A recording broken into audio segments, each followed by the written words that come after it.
Pandemi COVID-19 berdampak terhadap seluruh aspek termasuk sektor pariwisata dan ekonomi kreatif. Namun seperti apa upaya pemerintah dalam menyambut normal baru di aspek pariwisata dan ekonomi kreatif? Berikut liputannya.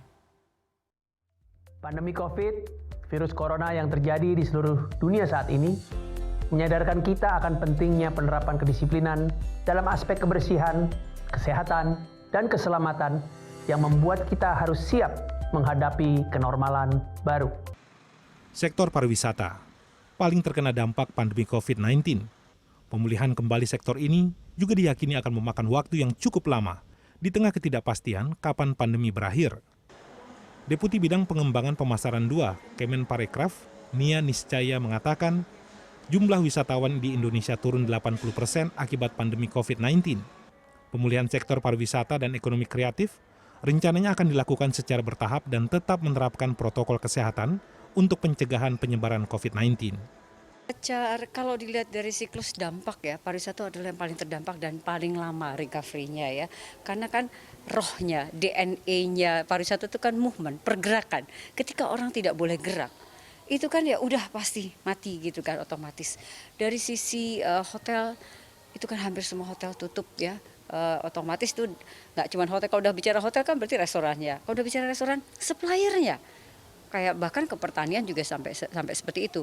Kalau dari sisi wisma tuh sampai drop itu 80% karena memang kita menutup border. Tidak hanya pariwisata, sektor ekonomi kreatif juga turut terkena dampak pandemi COVID-19. Wilayah yang pertama kali akan difokuskan untuk pemulihan sektor ekonomi kreatif adalah DKI Jakarta sebagai ibu kota negara. Dengan tajuk Beli Kreatif Lokal, Kemenparekraf melakukan sosialisasi kenormalan baru di sektor ekonomi kreatif pada tanggal 20 hingga 21 Juni di Mall Grand Indonesia. Hal tersebut untuk membangkitkan kembali sektor ekonomi kreatif setelah sempat terpukul akibat pandemi COVID-19. Kegiatan tersebut merupakan pameran produk UMKM, namun berkonsep online guna membatasi keramaian seperti kondisi pameran sebelum pandemi. Nantinya calon pembeli produk UMKM dapat melihat produk secara offline, namun melakukan proses pembelian secara online dengan meminimalisir kontak langsung antar individu. Setidaknya terdapat 500 pelaku UMKM dari seluruh Jabodetabek yang berpartisipasi dalam Beli Kreatif Lokal. Pelaku UMKM tersebut terdiri dari sektor fashion, kuliner, dan kria.